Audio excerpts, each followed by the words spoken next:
Primitive de e de x moins 1 sur e de x plus 1. Bon, e de x est une fonction strictement positive. Si vous faites plus 1, elle remonte d'une unité. Je vais vous montrer tout de suite. Voilà, je fais exponentielle de x. Alors voici, si vous faites plus 1, ben, elle remonte de 1.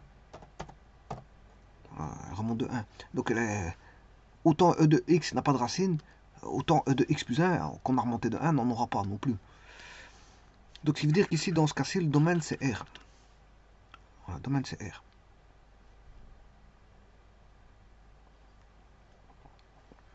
Donc je construis la fonction. Donc on a e de x moins 1 qui est f moins 1. Et l'autre c'est 1 plus f. Donc c'est g. Donc je fais le rapport h sur g. Et vous avez la fonction. Donc on part de l'exponentielle. Hein. On part de l'exponentielle. Vous faites plus 1. Alors on remonte de l'unité vers le haut. Vous repartez de l'exponentielle, vous faites moins 1. Donc il y en a un qui sera 1 au-dessus et l'autre 1 au-dessous par rapport à l'exponentielle. L'exponentielle, la voici. Il y en a un qui est décalé de 1 vers le haut, il y en a un vers le bas. Alors, qu'est-ce qu'on fait? Ben, on en fait le rapport. Le rapport, le voici. Ça va donner ceci. Donc, qui est une fonction, vous l'aurez compris, impaire. C'est une fonction impaire. Donc, elle passe par le point 0, 0. Là, si je fais P de 5, ben, P de 5 vaudra moins P de, vaudra l'opposé de P de 5. Alors, faisons P de moins 5. Enfin, P de 5 sera l'opposé de P de moins 5. Donc, si je fais P de moins 5, je trouve moins 0,99. Voilà, c'est bien le cas. Donc, vous voyez que pour tout x, vous aurez P de x vaudra moins P de moins x. Ou si vous voulez, moins P de x égale P de moins x. C'est la même chose. Ce que je veux dire par là, fonction impaire, supposons que P est une fonction impaire, on aura ceci. Ben, maintenant, si vous faites passer le moins de l'autre côté, moins P de x égale P de moins x, c'est la même chose. Parce que vous avez fait passer le moins de ce côté-ci. Et donc, c'est une fonction impaire. Alors, on va calculer la primitive.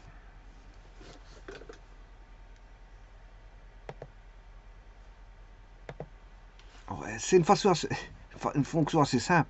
Comme je vous l'ai dit, e de x, vous faites moins 1, et vous faites le rapport avec 2x plus 1. C'est juste ça. Donc pour la retenir, c'est facile. C'est facile, c'est moins 1 et l'autre plus 1. Alors, bon, on va la décomposer. Hein.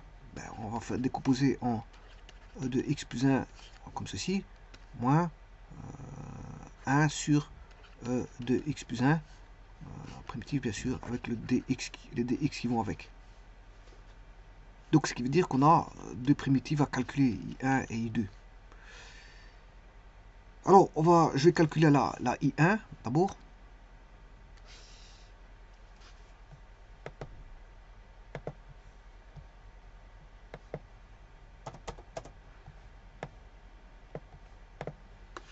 Que je vais mettre en bleu.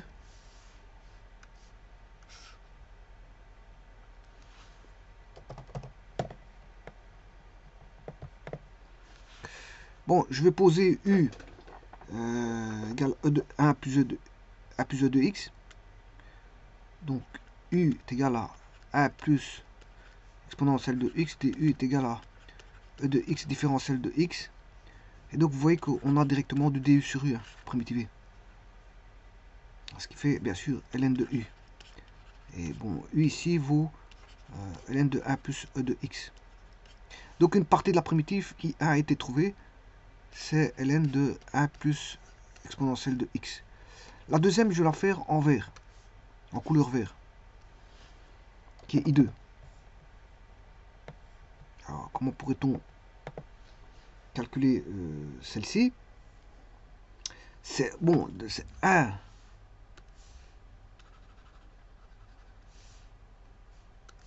C'est primitive de dx sur 1 plus E de x. Et bien sûr,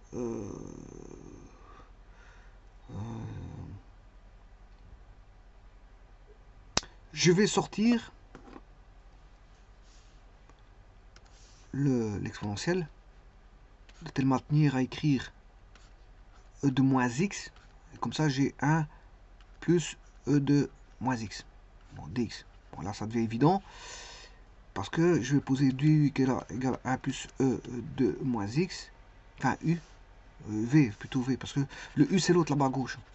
Faut pas mélanger aussi les variables. V, autant à gauche je l'appelle u, autant à droite je l'appelle v. Je pourrais appeler U et U, hein, bon, le problème c'est qu'il faut savoir distinguer qui est U, qui est V à un moment donné, mais ici bon, il n'y a pas de problème. J'aurais pu appeler U et U, on sait les distinguer directement. Mais quand vous avez plusieurs substitutions, ça devient délicat de savoir qui est U et V si vous mettez pas, si vous les distinguez pas. Maintenant ici c'est facile, bon, on n'en a que deux. Bon, vous mettez U et U, on sait bien qu'il y a la gauche et la droite, bon, c'est pas un problème. Mais vaut mieux s'habituer à distinguer les variables. Donc ici dV est égal à moins E2 moins x différentiel de x, et donc on va se retrouver que moins dv sur v, donc ce qui fait moins ln de v moins ln de v, et v ici vaut 1 plus e de moins x.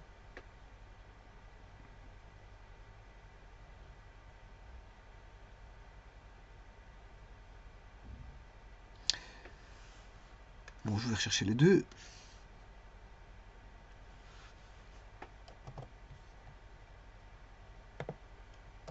Écrire ça ici, mais je vais l'écrire avec un seul logarithme népérien.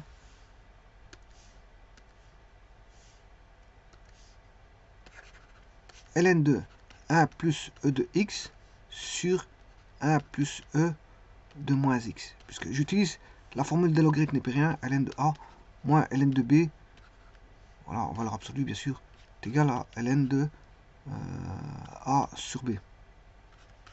C'est une différence de logarithme népérien, donc qui revient à un quotient des arguments. Les arguments étant a et b. Donc tout ça c'est la même chose. Et donc je vais vérifier bien sûr.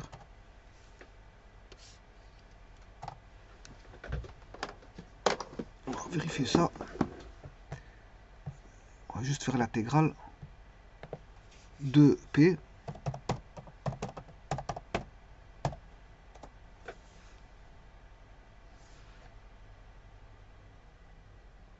Et qu'est-ce qui se passe là?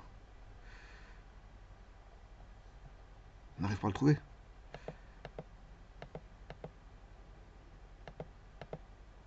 Qu'est-ce qui se passe?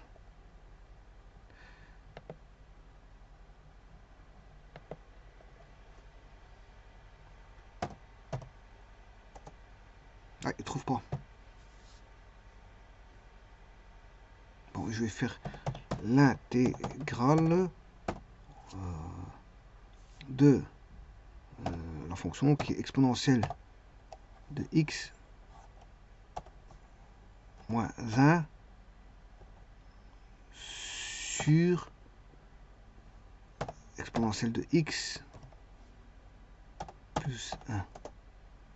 Ah, il trouve pas. GeoGebra ne trouve pas. C'est la première qui ne trouve pas.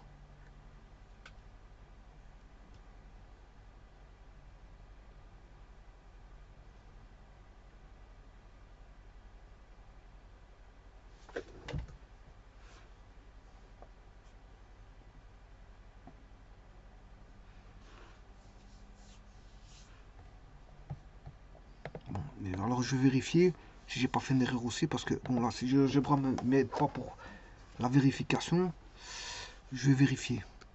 Ouais, tout d'abord ici, il y a un moins, j'avais oublié mon moins ici. Il y a un moins, donc c'est pas tout à fait bon ce que j'ai marqué.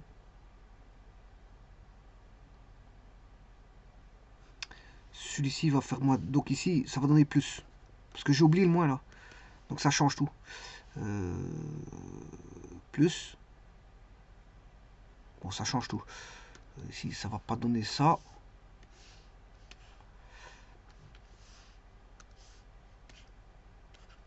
Plus e de x, ça va donner un fois, parce que c'est ln de a plus ln de b. Fait ln de a fois b. Bon, c'est pris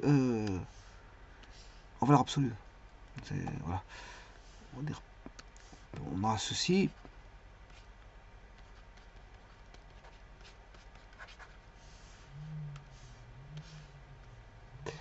En d'autres termes, c'est ln de 1 plus e de x. Alors, après, en valeur absolue. De toute façon, 1 plus e de x, il est toujours positif. Il est toujours au-dessus de la courbe, donc il est toujours positif. Ça, c'est pas un problème. Je peux mettre sans valeur absolue d'ailleurs. Même ici, il est toujours au-dessus de la courbe. Donc je suis pas obligé de mettre des valeurs absolues ici. Voilà. Et l'autre aussi. Et l'autre, il est toujours au-dessus de la courbe aussi. Donc je suis pas obligé de mettre des valeurs absolues. Là, il y en a une qui est croissante et l'autre décroissante. Plus 1, décalé de 1. Donc là, on va 1 plus e de moins x plus k. Alors, on va faire 1 fois 1, ça fait 1, plus e de moins x, plus e de x, plus e de moins x fois e de x. Alors, là, on va voir moins x plus x, ce qui fait e de 0, ça fait 1. Bon, je vais laisser ça comme ça fait 1 plus 1, ça fait 2. Bon, on va laisser ça comme ça, c'est bon.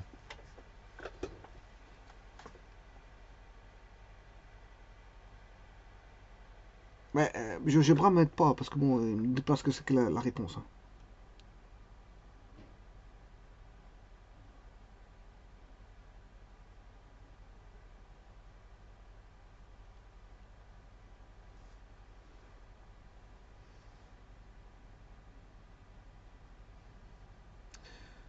Bon, je pourrais dire aussi que ça fait 1 fois 1, ça fait 1, plus e de moins x, plus e de x, plus e de moins x plus x. Alors ça fait 1 plus 1 sur e de x, plus e de x, plus e de 0x, ça fait 0. E de 0, ça fait 1. Et comme je vous l'ai dit, 1 plus 1, ça fait 2. Donc on va se retrouver avec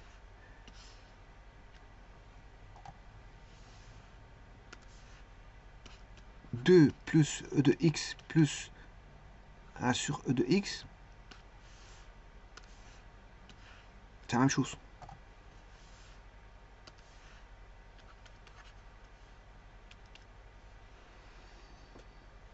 C'est la même chose. Bon, je pourrais mettre même au même dénominateur si vous voulez. Ln de 2e de x, e de x fois x, c'est x plus x, plus 1, sur e de x, plus k. Alors, il y a plusieurs écritures, apparemment, je constate. On va remonter celle-ci.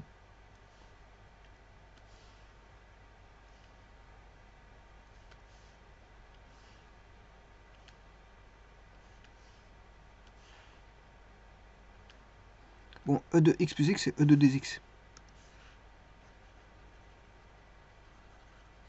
E de 2x. Et donc, on a un carré parfait, là.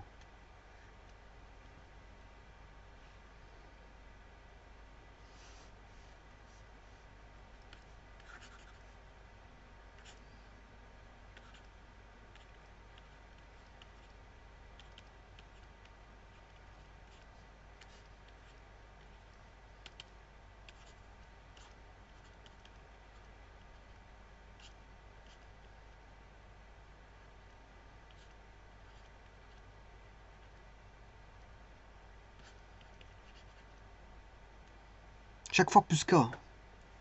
Chaque fois plus k.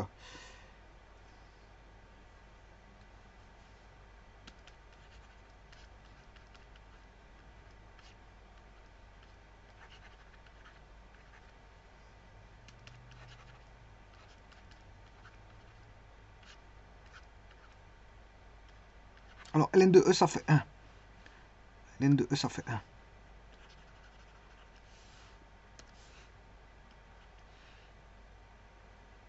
Et donc, ça fera une fois x, parce que ça fait... Je rappelle que ln e de x, c'est x ln de e. Ln de e, ça fait 1. Donc ça fait x. Une fois x, ça fait x.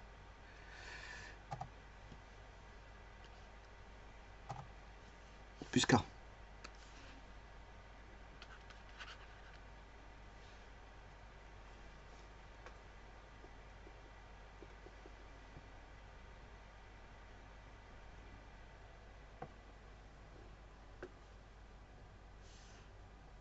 Alors j'aurais pu aussi aller encore un peu plus loin. Bon, ce que je peux prendre...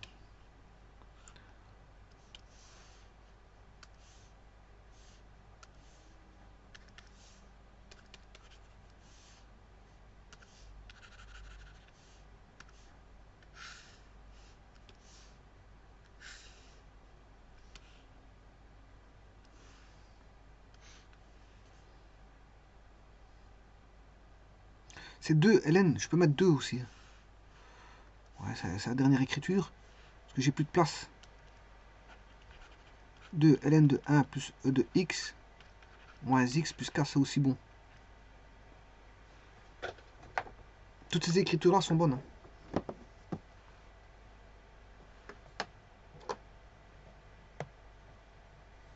Voilà la réponse. Bon, mais GeoGebra, apparemment, il trouve pas, je sais pas pourquoi.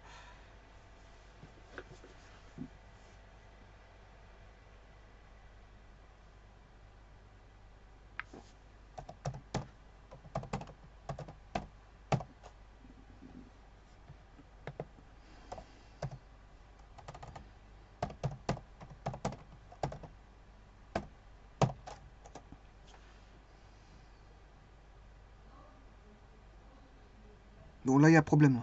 Parce que même G, il trouve pas. Enfin, je regarde après ça, c'est peut-être GeoGebra qui est bloqué. Je vous remercie.